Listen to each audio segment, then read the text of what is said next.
오랫동안 여러분의 얼굴을 가리고 있던 그 수건을 이제는 벗어야 됩니다.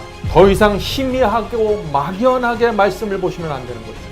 그래서 신앙이 자라지 않은 것입니다. 수건을 벗어버려야 무엇이 진짜 신앙인지 보이기 시작하는 것입니다. 수건을 벗어버려야 하나님의 말씀이 정말 어떤 것인지 볼 수 있게 되는 것입니다. 성도 여러분, 하나님의 말씀이 여러분의 인생에서 얼마나 중요합니까? 중요합니까? 아니면 가장 중요합니까? 하나님의 말씀이 인생의 좋은 안내자입니까? 아니면 하나님의 말씀은 내게 최고의 권위를 갖고 있고 내 인생을 시작과 끝까지 끌고 가는 진리입니다. 성도 여러분, 오늘 우리는 하나님의 말씀이 정말 어떤 것인지, 그 말씀에서 어떤 능력과 파워가 나오는지 우리가 그것을 좀 살펴보려고 하는 것입니다. 오늘 말씀을 꼭 들어보시기 바랍니다. 성도 여러분, 하나님의 말씀을 받는다는 것은 하나님께서 주시는 검을 갖고 살아간다는 것입니다. 마치 전쟁에 나가기 전에 왕 앞에 나가서 그 칼을 받는 군사처럼 그렇게 말씀을 받아야 된다는 것입니다. 하나님의 말씀이 우리에게 다가올 때 우리는 납작하게 엎드려서 두 손 모아 그 말씀의 검을 받는 것입니다. 이렇게 받지 않으면 말씀을 수십 번 읽어도 성경을 여러 번 통독해도 변하는 없는 것입니다.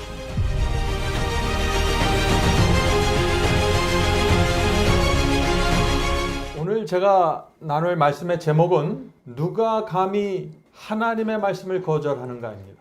다 함께 고린도후서 4장 3절부터 6절 보겠습니다. 고린도후서 4장 3절과 6절입니다. 만일 우리 복음이 가리웠으면 망하는 자들에게 가리운 것이라. 성도 여러분, 하나님의 말씀을 정확하게 보지 못하면 망하는 것입니다. 이 세상에서 아무리 성공한 것처럼 보여도 하나님의 말씀을 정확하게 보지 못하면 그 사람의 인생은 실패입니다. 계속해서 읽어보죠. 6절입니다. 어두운 데서 빛이 비추리라 하시던 그 하나님께서 예수 그리스도의 얼굴에 있는 하나님의 영광을 아는 빛을 우리 마음에 비추셨느니라. 하나님의 영광을 알게 하는 그 말씀의 빛을 어디에 비추었다고 했어요 지금? 우리 마음에 비춘 것입니다. 여러분의 마음에 하나님의 말씀이 분명히 비춰졌습니다. 여러분은 어떻게 그 말씀을 받겠습니까? 성도 여러분, 하나님께서 빛을 주시는데 어떤 교파나 어떤 교회에게 주시는 것이 아닙니다. 하나님께서 진리의 빛을 주실 땐 각 사람의 마음의 심령에 비춰주신다는 것입니다. 그러므로 여러분이 아무리 좋은 교파나 교회 다닐지라도 빛을 전혀 받지 못할 수 있는 것입니다. 왜냐하면 하나님께서는 우리 마음에 빛을 주시기 때문이죠. 이것은 정말 귀한 약속입니다. 성도 여러분, 하나님께서는요 어떤 교파나 교단을 의지하지 않습니다. 사람이 만든 것을 의지하지 않습니다. 하나님께서는 직접 저와 여러분의 마음에 오셔서 그 마음에 대고 빛을 주시는 것입니다. 직접 양심에 대고 말씀해 주시는 것입니다. 그래서 여러분이 어떤 인생을 살았든지 과거에 어떤 과거를 가져왔는지를 불문하고 하나님께서는 포기하지 않으시고 여러분의 마음에 대고 계속 빛을 주실 것입니다. 얼마나 감사합니까? 자, 그런데 어떤 빛을 주신다고 지금 바울이 얘기했습니까? 어떤 종류의 빛입니까? 하나님의 영광을 아는 빛이라고 했습니다. 하나님의 영광이 무엇인가요? 성경에서 하나님의 영광은 하나님의 성품을 뜻합니다. 자, 우리가 여기서 하나의 공식을 좀 발견하게 됩니다. 하나님의 영광 이퀄 하나님의 성품입니다. 자, 출애굽기 33장 18절과 19절 보겠습니다. 출애굽기 33장 18절과 19절. 모세가 가로되 원컨대 주의 영광을 보이소서. 모세는 지금 주의 영광을 보여달라고 하는데 하나님께서 무엇을 보여주실까요? 계속해서 읽겠습니다. 하나님께서 가라사대 내가 나의 모든 형상을 내 앞에 지나가게 하고 여호와의 이름을 내 앞에 반포하리라. 지금 영광을 보여달라고 했는데 하나님께서 무엇을 반포하세요? 이름을 반포하시는 것입니다. 자, 그런 다음에 계속 이어집니다. 나는 은혜 줄 자에게 은혜를 주고 긍휼히 여길 자에게 긍휼을 베푸느니라. 모세가 주의 영광을 보여달라고 했는데 하나님께서는 이름을 반포하면서 여호와는 은혜를 주고 긍휼히 여긴다는 여호와 자신의 성품을 설명해 주는 것입니다. 무슨 뜻입니까? 하나님의 영광은 하나님의 이름이고 하나님의 성품이라는 뜻입니다. 이것이 성경을 공부하는데 우리가 꼭 알아야 될 하나의 공식입니다. 자, 출애굽기 34장에도 동일한 사상이 나옵니다. 출애굽기 34장 보겠습니다. 출애굽기 34장 5절 6절. 여호와의 이름을 반포하실세 여호와께서 그 앞으로 지나시며 반포하시되. 자, 이름을 반포하면서 무엇을 말씀하시는지 잘 보세요. 여호와로라 여호와로라 자비롭고 은혜롭고 노하기를 더디하고 인자와 진실이 많은 하나님이로다. 하나님께서 지금 이름을 반포한다고 하면서 자비롭고 은혜롭고 노하기를 더디하는 성품을 반포하신 것입니다. 그러므로 성경에서 하나님의 이름은 뭐예요? 하나님의 성품을 뜻하는 것입니다. 자, 그런데 바울은 우리가 앞에서 봤죠. 하나님께서 하나님의 영광을 아는 빛을 우리 마음에 비췄다고 했습니다. 그렇다면 이 말씀이 무슨 뜻입니까 도대체? 하나님의 성품과 하나님의 이름이 내 마음에 비춰졌다는 것입니다. 복음의 빛을 받으면은 그래서 하나님의 성품이 무엇인지, 그분이 어떤 분인지 알게 되는 것입니다. 이것이 빛을 받는다는 의미입니다. 이 빛을 받는 것은 교리에 대한 이해가 아니에요. 어떤 깨달음이 아닙니다. 하나님을 알게 되는 것입니다. 자, 그래서 사도 요한은 요한계시록에서 또 놀라운 말씀을 합니다. 요한계시록 19장 11절부터 13절. 요한계시록 19장 11절부터 13절입니다.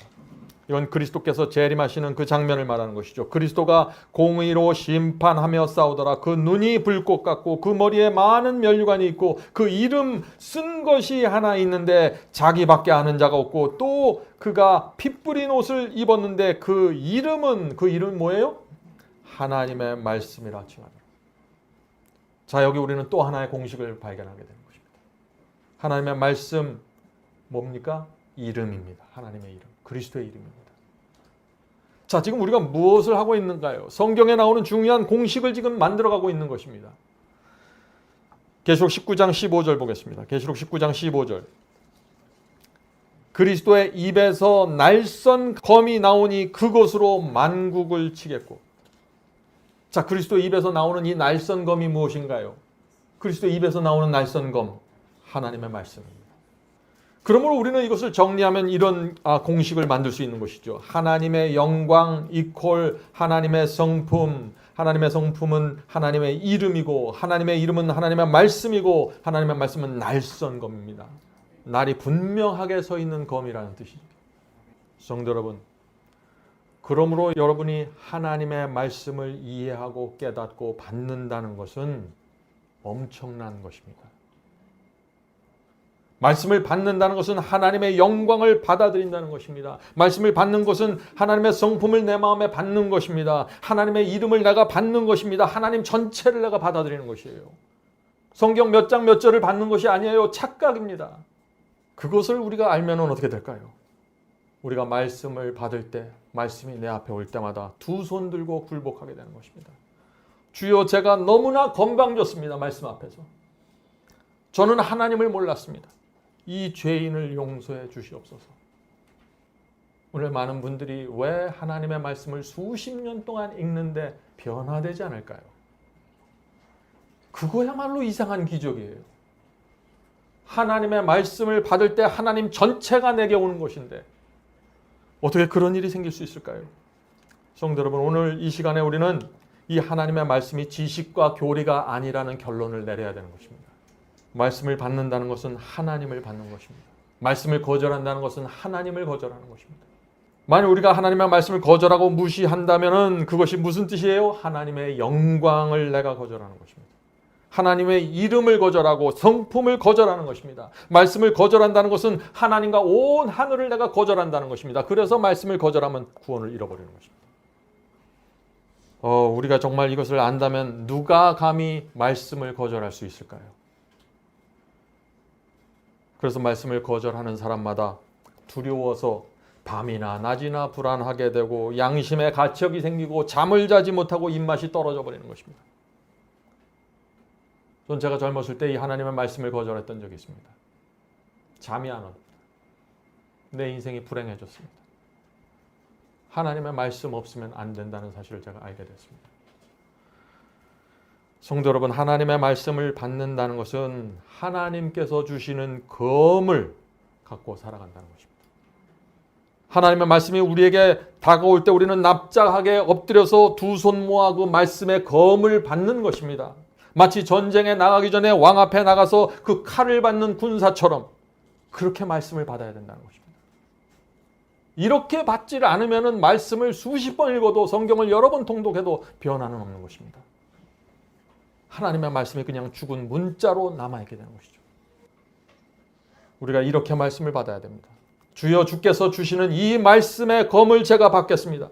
주의 영광을 위해서, 주의 성품을 위해서, 주의 이름과 명예를 위해서 이 말씀의 검을 사용하고 휘두르면서 살겠습니다. 우리가 이 진리를 깨달으면 우리의 삶이 어떻게 달라지게 될까요? 여러분은 완전히 라오디게아 교회에서 빠져나오게 될 것입니다. 성도 여러분, 이것이 말씀을 받는 그리스도인의 태도입니다. 우리는 이 말씀에 도대체 이 말씀이 무엇인지, 어떤 파워가 있는지 알아야 하는 것입니다. 어떤 가치가 있는지 알아야 하는 것입니다. 오늘 우리가 좀 그것을 살펴보려고 하는 것입니다. 히브리서 4장 12절부터 13절입니다. 하나님의 말씀은 살았고 운동력이 있어. 성도 여러분, 하나님의 말씀은 살아있고 움직이는 것입니다. 여러분은 오늘 아침에 말씀을 읽었으면 그것은 살아있어야 되는 것이고 내 속에 들어와서 운동해야 되는 것입니다. 우리 마음에 이곳저곳을 쳐서 쪼개고 잘라야 된다 하는 것입니다. 제거해야 되는 것입니다. 그것이 정상입니다. 계속해서 읽어보죠. 하나님의 말씀은 살아있고 운동력이 있어 좌우의 날선 어떤 검보다도 예리하여 혼과 영과 및 관절과 골수를 찔러 쪼개기까지 하며 또 마음의 생각과 뜻을 감찰하나니. 하나님의 말씀은 저와 여러분의 생각, 또 우리가 원하는 것을 이 말씀이 들어와서 살핀다는 것입니다. 우리 속에 더럽고 음흉한 것들이 있는지 드러내신다는 것입니다. 그래서 말씀을 읽지 않으면 어떻게 될까요? 내 생각과 내 뜻을 갖고 내 의의를 갖고 이 세상을 건방지게 살아가게 되는 것입니다. 하나님 앞에서 말이죠.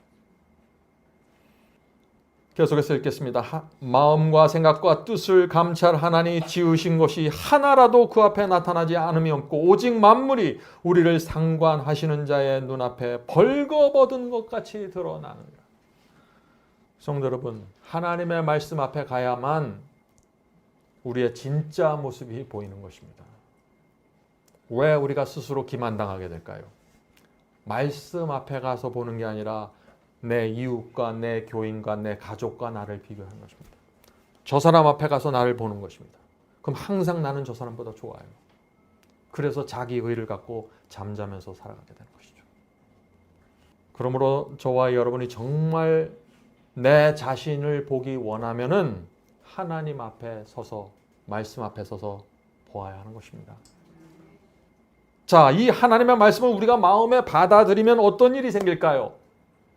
하나님의 말씀은 영광이고 성품이고 칼이고, 그 엄청난 것인데 하나님의 말씀을 내 속에 들어오면 어떤 일이 생길까요? 기대가 되지 않습니까? 좌우의 날선 검보다 예리한 주의 말씀이 우리 속에 들어와서 영과 혼과 관절과 골수를 찌르고 쪼개는 일이 생긴다는 것입니다. 자, 그런데 성도 여러분, 이 하나님의 말씀이 우리 속에서 들어가는 이 역할과 이 기능과 이 작용이 재미있는 경험일까요? 많은 사람들이 혼돈하는 것입니다. 주님을 믿으면 내 마음이 평안하고 사랑스럽고 은혜가 충만해야 될 텐데 왜 내 마음이 이렇게 불편합니까? 라고 질문하는 사람들이 오늘 많이 있는 것이죠. 오해하는 것입니다. 하나님의 말씀이 내 속에 들어오면 어떤 때는 아주 고통스러운 경험이 있는 것입니다. 여러분 수술을 받아보신 적이 있나요? 몇 해 전에 제 아내가 수술실에 들어갈 때가 있었습니다. 그 아내가 그 수술실 앞에서 매우 두려워했습니다. 왜 그럴까요? 왜냐하면 이제 저 수술실 안에 들어오면 의사가 칼을 들고 몸을 찢고 배를 찢고 열어서 내장으로 들어가서 잘라내고 쪼개야 하기 때문이죠. 그걸 다 아는 것입니다. 병든 조직을 떼내야 하는 것입니다. 그리고 다시 실로 상처를 빼내는 과정이 필요한 것입니다. 그리고 수술을 끝내고 회복실로 돌아오면 재미있을까요? 재미없습니다. 또 상처가 다 아물 때까지 심한 통증이 옵니다. 성도 여러분, 저와 여러분은 죄로 오랫동안 병들었던 영혼입니다. 반드시 수술이 필요한 것입니다. 누군가 우리 속에 들어가서 죄를 잘라내고 병든 영혼을 치료해 주어야만 살아갈 수 있는 것입니다. 왜냐하면 이 세상 누구도 죄를 갖고는 하늘에 갈 수 없다는 것이 성경의 진리이기 때문에 그렇죠. 죄는 반드시 제거하고 떼어내야 하는 것입니다. 그런데 문제는 누가 그 일을 할 수 있는가입니다. 누가 그 일을? 하나님의 말씀입니다. 하나님의 말씀이 우리 속에 들어가야 되는 것입니다. 그러면 하나님의 말씀과 함께 성령께서도 칼을 들고 들어가셔서 수술을 시작하는 것입니다. 그래서 에베소서 6장에 이런 말씀이 있는 것입니다. 에베소 6장 17절입니다. 에베소 6장 17절. 성령의 곧 하나님의 말씀을 가지라. 자, 하나님의 말씀이 뭐라 그래요? 여기 지금 성령의 검입니다. 그러므로 우리 영혼 속에서 죄를 떼어내는 수술을 하려면 우리가 무엇을 해야 할까요? 하나님의 말씀을 깊이 받아들여야 하는 것입니다. 반드시 말씀이 필요한 것입니다. 간절하게 그것을 받아들여야 되는 것입니다. 그러면 성령께서 검이 되셔서 우리 속에 들어오신다는 것입니다. 성령께서 우리 속에서 어떻게 역사하실까요? 하나님의 말씀을 읽을 때 성령께서 내가 이 습관을 버려야 할까라는 고민을 주십니다. 성령의 역사입니다. 여러분이 설교를 듣고 양심의 가책이 생기고 내 삶에서 무엇이 지금 하나님의 말씀과 충돌하는지 깨닫게 되시나요? 성령께서 여러분 속에서 칼을 들고 일하시는 것입니다. 그때 우리가 어떻게 해야 될까요? 마음을 열어야 되는 것입니다. 주여 성령께서 죄를 잘라내려고 할 때 제가 저항하지 않게 잡아주시옵소서. 주여 저는 이 죄를 드리기 원합니다. 내 영혼의 평안을 원합니다. 더 이상 이렇게 살고 싶지 않습니다. 다 가져가십시오. 저는 주님을 의지하고 살길 원합니다. 이렇게 기도해야 된다는 것이죠. 이런 사람들에게 변화의 경험이 일어날까요? 반드시 일어나는 것이죠. 그렇게 하면 성령께서 우리 마음을 감동시켜 주시고 힘을 주시고 죄를 버리는 회개로 인도해 주신다는 것입니다. 성도 여러분, 이것이 바로 구원의 수술입니다. 이 세상 누구도 이 수술을 받지 않으면 하늘 갈 수 없는 것입니다. 이것이 누구도 피할 수 없는 현실입니다. 진실입니다. 그런데 우리가 감사해야 될 것이 있어요. 감사할 것은 이 성령의 칼이 아주 예리한 것입니다. 그래서 어떤 죄도 아무리 오래된 습관도 성령의 칼이 들어가면 잘라낼 수 있는 것입니다. 우리가 진심으로 하나님의 말씀과 이 성령을 믿고 받아들이기만 하면은 이 놀라운 수술이 우리 속에서 이루어지는 것입니다. 이것은 누구도 할 수 없습니다. 여러분의 의지도 안 되고 결심도 아니고 아무것도 안 되는 것입니다. 단지 하나님의 말씀이 내 속에 들어가서 그 말씀이 움직이면서 살아서 움직이면서 성령의 칼을 들고 내 속에 있는 그 양심의 가책, 오랫동안 내 영혼을 더럽혀왔던 그 죄들을 잘라내고 정결하게 만드는 것입니다. 물론 상처가 생기고 통증이 있습니다. 성령께서 우리의 죄의 습관을 잘라낼 때, 또 우리가 오랫동안 사귀던 친구와 헤어지기로 결심하고 말씀에 순종할 때, 순종하기 위해서 친구를 멀어지게 될 때, 또 가족이 또 나를 이상하게 볼 때, 또 가족이, 친구들이, 주변 사람들이 왜 사람이 이렇게 이상하게 뵀니? 믿어도 좀 제대로 믿어라. 이렇게 조롱할 수도 있겠죠. 그러나 그런 모든 고통을 주님의 손을 붙잡고 견딘다면 수술은 맞춰지게 되는 것입니다. 많은 사람들이 이 중간에 떨어져 나가는 것입니다. 베드로전서 1장 23절 보겠습니다. 베드로전서 1장 23절. 너희가 거듭난 것이 썩어질 씨로 된 것이 아니요 썩지 아니할 씨로 된 것이니 하나님의 살아있고 항상 있는 말씀으로 되었느니라. 여기 우리가 어떻게 거듭난다고 했죠? 하나님의 말씀으로 거듭난다고 했습니다. 그냥 하나님의 말씀을 믿으면은 아무것도 거듭난 것이 없는데 그냥 거듭난 척하면서 사는 것이 아니에요. 이것은 진짜 거듭나는 것입니다. 왜냐하면 하나님의 말씀은 강력한 파워이기 때문에, 우주를 창조한 파워이기 때문에 말씀이 들어가면 그 파워가 내 속에 들어가는 것입니다.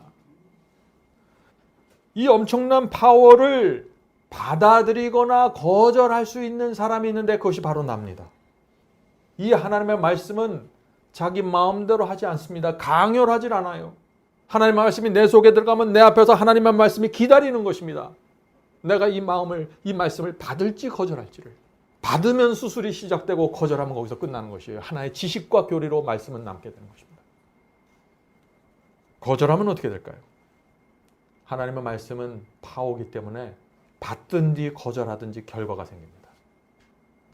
받으면 새 마음을 받고 거듭나지만 거절하면 양심이 점점 굳어지는 일이 생기는 것입니다. 마음이 완악해지는 것입니다. 다음에 그 말씀이 오면은 저번에 내가 더 들었던 말씀인데, 내가 다 아는 말씀인데 뭐 새로운 거 없나, 이렇게 다 넘어가게 되는 것입니다. 오늘 많은 사람들의 문제가 있습니다. 어떤 문제일까요? 말씀 없이 거듭나려고 해요. 말씀 없이 어떤 음악을 들으면서 거듭나려고 합니다. 어떤 은사를 통해서 거듭나려고 해요. 어떤 봉사를 열심히 해서 거듭나려고 합니다. 어떤 사람은 말씀에 관심이 없는데 나는 거듭났습니다 하고 항상 말하고 다녀요. 성경에 그런 거듭남은 없습니다. 반드시 하나님의 말씀이 내 속에 들어가야 되는 것입니다.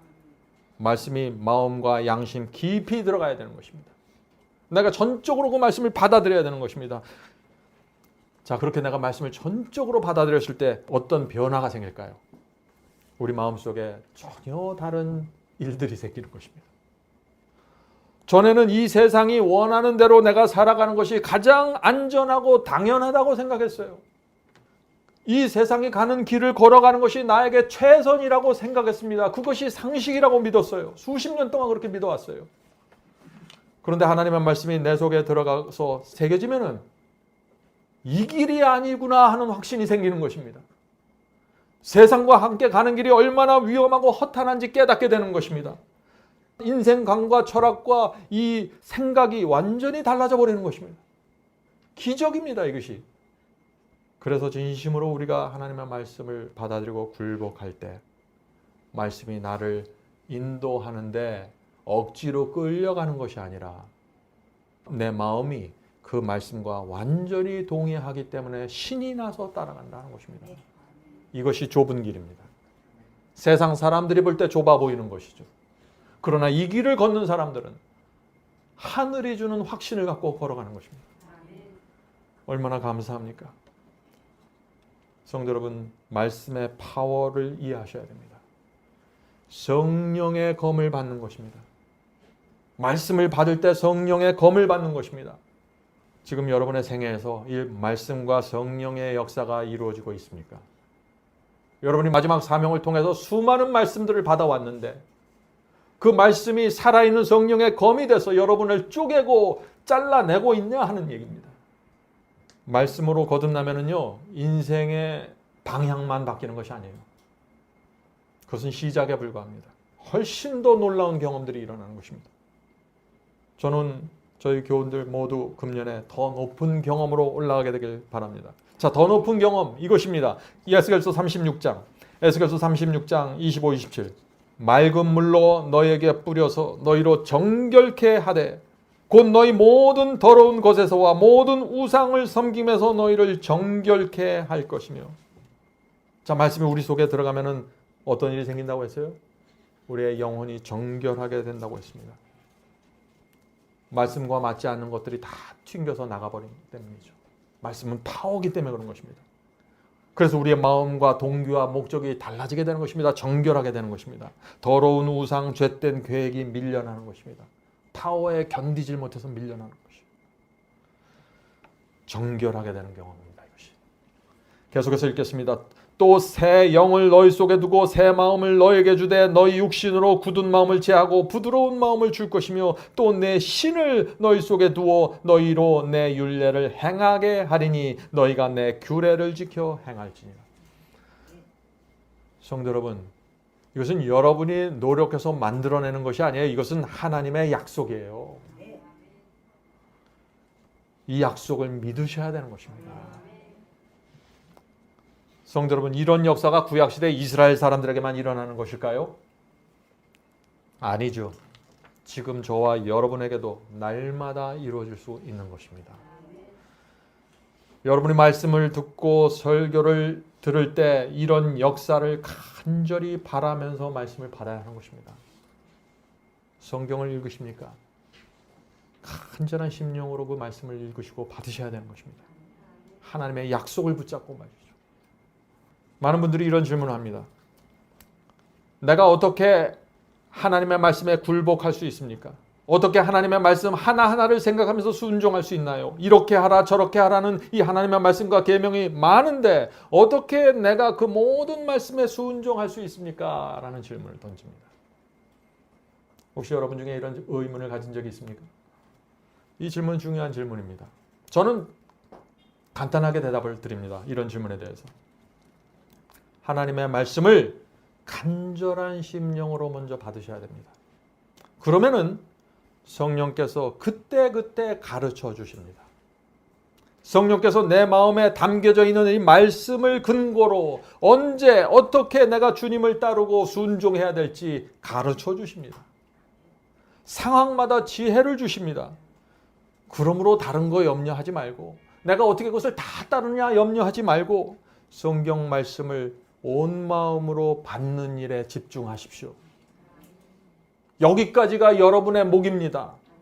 이게 이루어지면 말씀과 성령이 내 속에서 역사해서 알아서 해주시는 것입니다.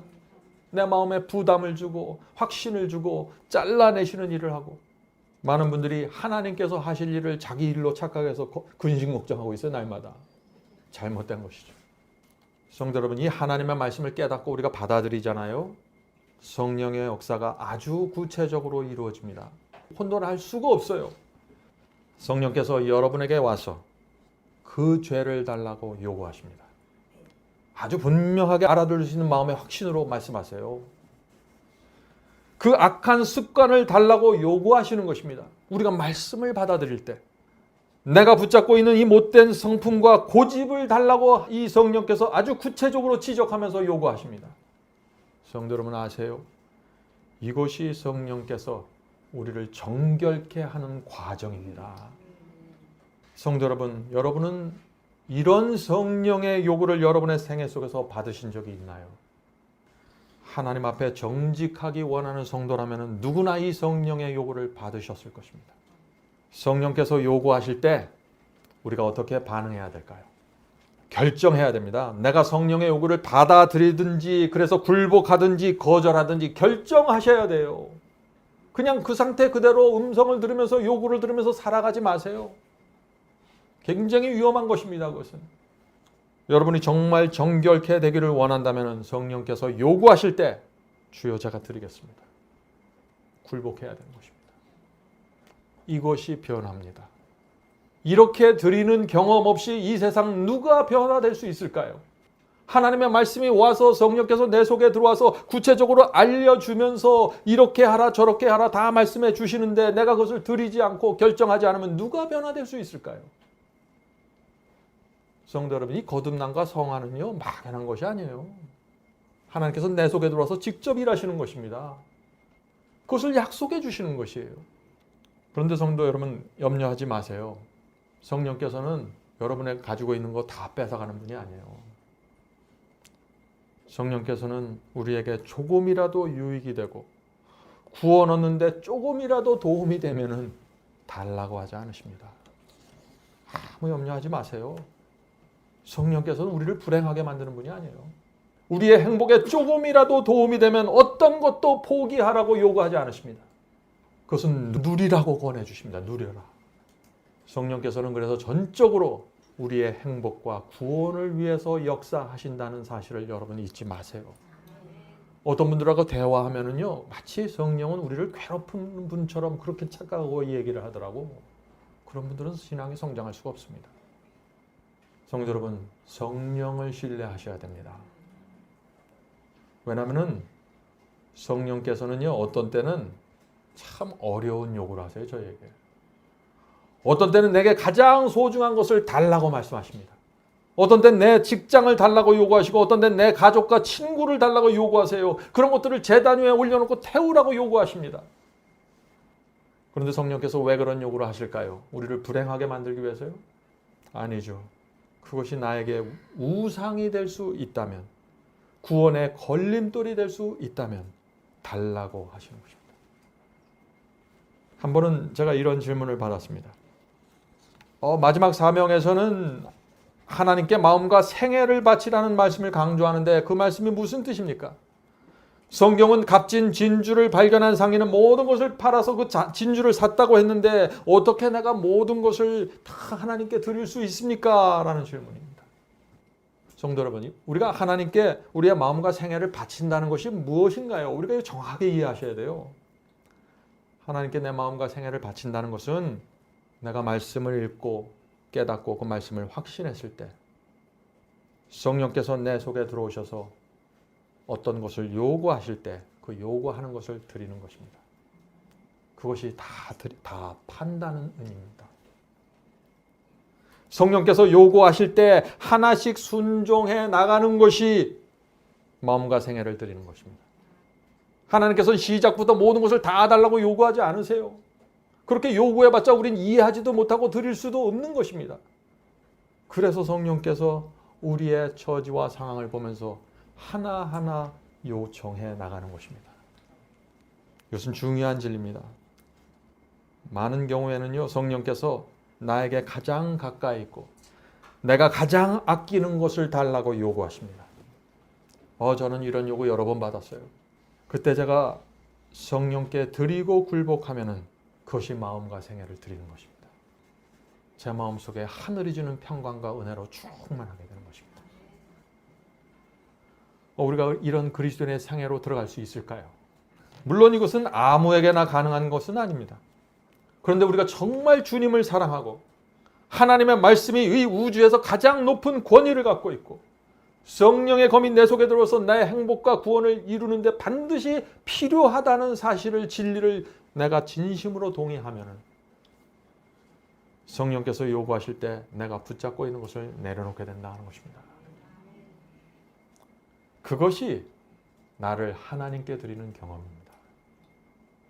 그래서 우리는 날마다 우리 자신을 하나님께 드릴 수 있는 것입니다. 지난주에 성령께서 여러분의 자존심을 달라고 요구하지 않으셨나요? 그것을 주님께 드리셔야 됩니다. 그것이 나를 하나님께 바치는 경험입니다. 어떤 분들에게는 재물이 가장 중요합니다. 재물을 드리셔야 됩니다. 그러면. 오해하지 마세요. 재산을 다 팔아서 저에게 가져오라는 얘기가 아니에요. 저 그런 사람 아닙니다. 재물을 주님께 드리라는 말씀은 재물에 대한 욕심과 애착심을 주님께 드리라는 것입니다. 그래야 여러분이 자유로워져요. 그래야 이 세상을 다 살았을 때 여러분이 후회하지 않게 되는 것입니다. 성도 여러분, 우리가 이것을 알아야 돼요. 하나님께 나를 바치면 바칠수록, 성령께서 내게 요구하는 것을 내가 드리면 드릴수록 나는 고생하지 않게 됩니다. 남들과 싸우지도 않게 되고 경쟁하지도 않게 되고 완전히 자유로워지는 것입니다. 왜 우리가 이것을 하지 않아야 될까요? 잘 생각해 보세요. 이게 지혜예요. 하늘의 지혜. 성도 여러분, 이 점에 있어서 분명해야 됩니다. 우리는 성령을 따라가든지 반역하게 되는 것입니다. 왜냐하면 성령의 음성은 그냥 던지는 게 아니에요. 이것은 내가 말씀을 받은, 이해한, 깨달은 그 기반을 놓고 성령께서 내게 말씀하시는 것이기 때문에 성령의 요구와 말씀을 거절한다는 것은 내가 성령의 음성 하나 자체를 거절하는 게 아니라 내 마음에 깔려있는 말씀을 거절하는 것입니다. 하나님의 말씀은 하나님의 영광이고 하나님의 영광은 하나님의 이름이고 성령의 검이고 이 다 거절하는 것입니다.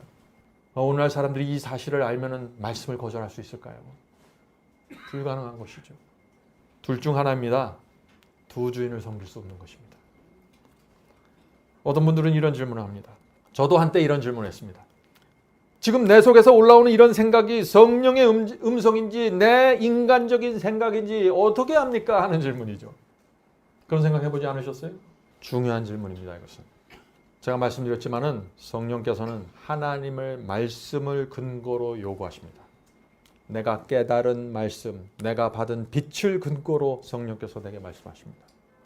그래서 여러분이 그 성령의 음성을 신뢰할 수 있는 것입니다. 왜냐하면 이 성령의 음성은 내가 이미 성경에서 진리로 확인한 것입니다. 그것을 근거로 성령께서 내 삶의 변화와 내 생활의 개혁을 위해서 이것을 요구하고 저것을 요구하는 것이에요. 신뢰하셔야 됩니다.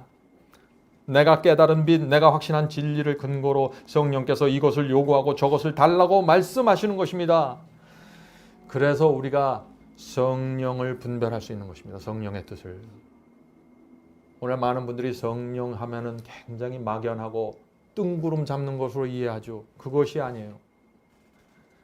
그런데 만일 어떤 분들이 하나님의 말씀에 대한 지식이 없고 진리에 대해서 무지하면 어떻게 될까요? 교회는 다녀요. 그런데 하나님의 말씀을 몰라요. 그러면 어떻게 될까요? 최악이 되는 것입니다. 길을 잃어버리게 되고 내 생각, 내 뜻대로 살면서 나는 주님을 따른다고 착각하게 되는 것입니다. 이것이 뭐예요? 이것이 미혹당한 상태입니다. 성도 여러분, 하나님께 내가 내 자신을 드렸는지 우리가 어떻게 알 수 있을까요? 하나님은 아십니다. 하나님은 정말 내가 주님을 따르기 원하는지 아십니다. 하나님은 내가 정말 마음과 생애를 바쳤는지 하나님은 아십니다. 하나님은 내가 정말 내 자신을 주님께 드리기를 원하는지 하나님은 아십니다. 걱정하지 마세요. 여러분은 여러분 자신만 바라보면서 하나님의 말씀을 읽고 성령의 음성을 들으면 한 걸음 한 걸음 따라가면 되는 것입니다. 한꺼번에 모든 것을 요구하지 않으세요. 두려워하지 마세요. 아침에 일어나서 주님, 오늘 제가 주님께 드려야 될 것이 무엇인가요? 제가 정말 드리기 원합니다. 주께서 저에게 분명히 가르쳐 주시기만 한다면 저는 드리길 원합니다. 왜냐하면 저는 주님을 사랑하기 때문입니다. 이게 그리스도인의 신앙입니다. 성도 여러분, 우리는 하나님의 약속을 믿어야 됩니다. 이 모든 성령의 역사와 구원의 역사가 하나님의 약속에서 나오는 것입니다. 하나님께서는 분명히 약속했죠. 앞에서 읽은 그 에스겔서 36장에서 어떻게 약속하셨습니까? 맑은 물을 우리에게 뿌리면 마음이 정결하게 되고 모든 더러운 것과 우상에서 정결하게 된다고 했습니다. 하나님께서 맑은 물을 뿌리면 우리가 새 마음을 갖게 되고 굳은 마음을 버리게 된다고 했습니다. 성도 여러분, 지금 이 모든 경험들이 어디서 시작돼요? 지금 이 말씀을 읽어보면은 하나님께서 우리에게 맑은 물을 뿌리는 데서 시작하는 거예요. 그러면 우리가 이 맑은 물이 뭔지를 알아야 된다는 얘기입니다. 에베소 5장 26절입니다. 이는 곧 물로 씻어 말씀으로 깨끗하게 하사 거룩하게 하시고.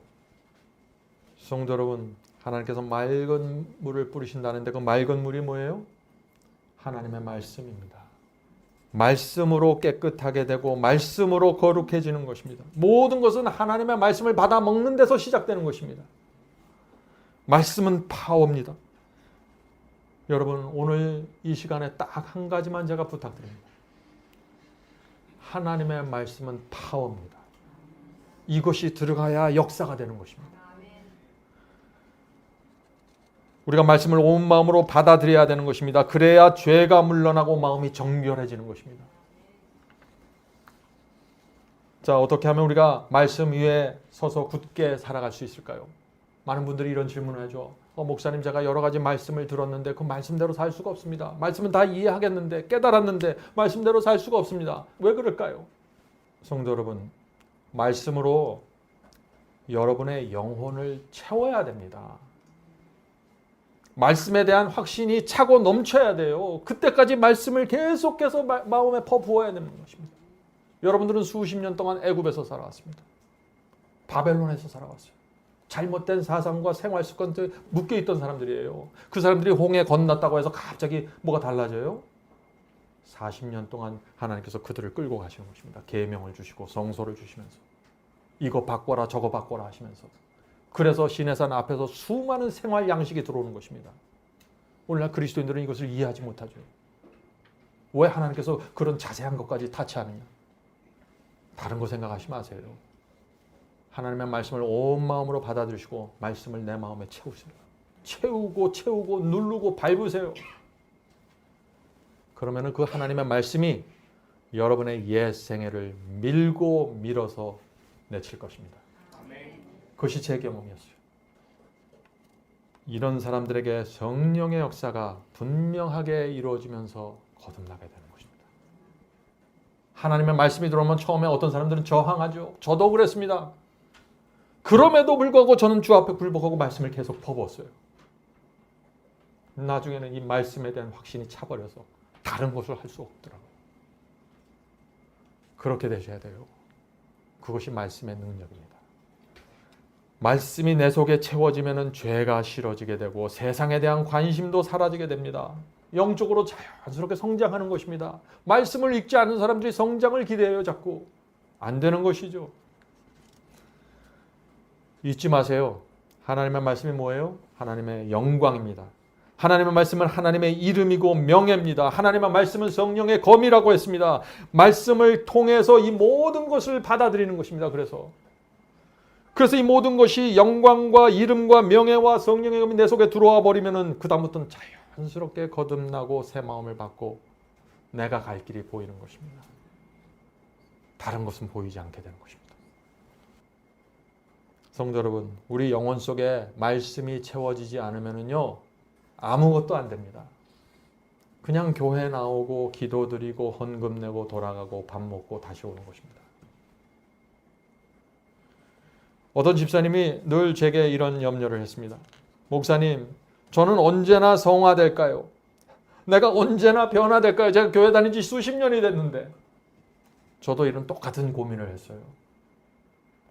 주님, 제가 주님을 믿는다고 했는지 지금 10년이 지났는데 왜 제가 이 모양 이 꼴입니까? 아직. 제가 알았습니다. 그래서 제가 그 집사님한테 이렇게 대답했어요. 집사님, 그것은 하나님께서 하실 일이니 걱정하지 마세요. 집사님이 걱정해야 할 것은 딱 하나 있는데 말씀을 읽는 것입니다. 그 말씀을 온 마음으로 받는 것입니다. 집사님이 염려해야 될 것은 말씀을 읽지 않고 받지 않는 것입니다. 성도 여러분, 사람들은 외모를 보고 재산을 보고 학위를 봅니다. 하나님께서는 그런 거 다 안 보고 딱 하나만 봅니다. 저 영혼이 말씀을 받아들이는가를 보는 것입니다. 하나님께서는 이 세상 모든 사람들이 동일선상에 있습니다. 어느 교파에 있든지 동일선상에 있는 것이에요. 키가 크든지 작든지 지금까지 이 사람이 성공적으로 살았든지 실패하든지 하나님께서는 다 똑같아요. 동일선상에 있는 것입니다. 하나님께서는 딱 하나 보는데 뭐예요? 말씀을 대하는 우리의 태도를 보는 것입니다. 지금 우리가 마음을 열고 주님의 말씀을 받아들이고 굴복하면은 하나님께서는 그 영혼이 가장 소중하고 가장 큰 가능성을 갖고 있는 영혼으로 바라보시는 것입니다. 옆에 있는 사람들 다 인정하지 않죠? 네? 저 사람이 인격도 부족하고 예의도 없고 한심하게 바라보죠? 그래, 이 사람이 오늘 하나님 앞에 나가서 말씀을 받기로 굴복하면 하나님께서 그 사람에게 가장 가까이 가셔서 큰 기대를 갖고 인도하신다는 것입니다. 얼마나 감사합니까? 하나님의 이런 마음이 없었으면 저는 옛날에 포기했을 것입니다. 하나님께서는 우리의 사회적 지위를 보지 않습니다. 우리의 직장도 보지 않아요. 얼마나 이 사람이 사람들에게 인정받는지 보지 않습니다. 얼마나 많이 갖고 있는지 관심 없어요. 하나님은 그런 거 관심 없습니다. 유일한 관심은 하나입니다. 우리가 말씀을 받고 있는가입니다. 우리가 주님께 마음을 드리고 말씀으로 영혼을 채워나가는 그 모습을 보면 하나님께서 너무나 기뻐서 우리에게 오셔서 선과 악의 전쟁에서 우리를 영웅으로 세워주시려고 하늘의 모든 존재들을 동원하실 것입니다. 여러분들 이것을 이해하셔야 돼요. 하나님께서 뭘 기대하고 바라는지 말이죠. 지금까지 저와 여러분이 아무리 실패했고 초라했을지라도 하나님께서 우리의 과거 따위는 묻지 않습니다. 오늘 우리가 하나님께 마음을 드리면 바치면 실패와 슬픔으로 얼룩진 우리의 인생을 승리로 인도해 가실 것입니다. 여러분 그것을 믿으시겠습니까? 성도 여러분, 하나님의 말씀은 성령의 검입니다. 말씀은 하나님의 영광이고 하나님의 성품입니다. 말씀은 하나님의 이름이고 명예입니다. 말씀은 우주를 창조한 하나님의 파워입니다. 우리가 이것을 놓쳐야 될까요? 말씀으로 그래서 내 영혼을 채우면은 내가 이 우주에서 가장 소중한 것을 붙잡는 것입니다. 다른 것은 아무런 필요가 없게 되는 것입니다.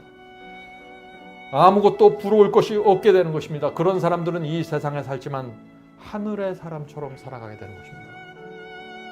여러분은 이런 행복과 영혼의 평안과 자유와 평강을 원하십니까? 부디 하나님의 말씀으로 우리 영혼을 끝까지 채워서 능력 있는 성도로 살아가게 되길 제가 간절히 바랍니다. 하늘에 계신 아버지, 저에게 결코 흔들리지 않는 약속과 말씀을 주셔서 감사합니다. 이 세상 어떤 곳에서도 찾을 수 없는 하나님의 은혜와 능력과 사랑과 감동을 저의 마음속에서 늘 주셔서 감사합니다. 주여, 저희가 하나님의 말씀이 없으면 살 수 없습니다. 하나님 말씀만이 저희의 생애의 시작이고 끝입니다. 이 외로운 세상에서 하나님의 말씀을 친구로 삼고 동행하길 원합니다.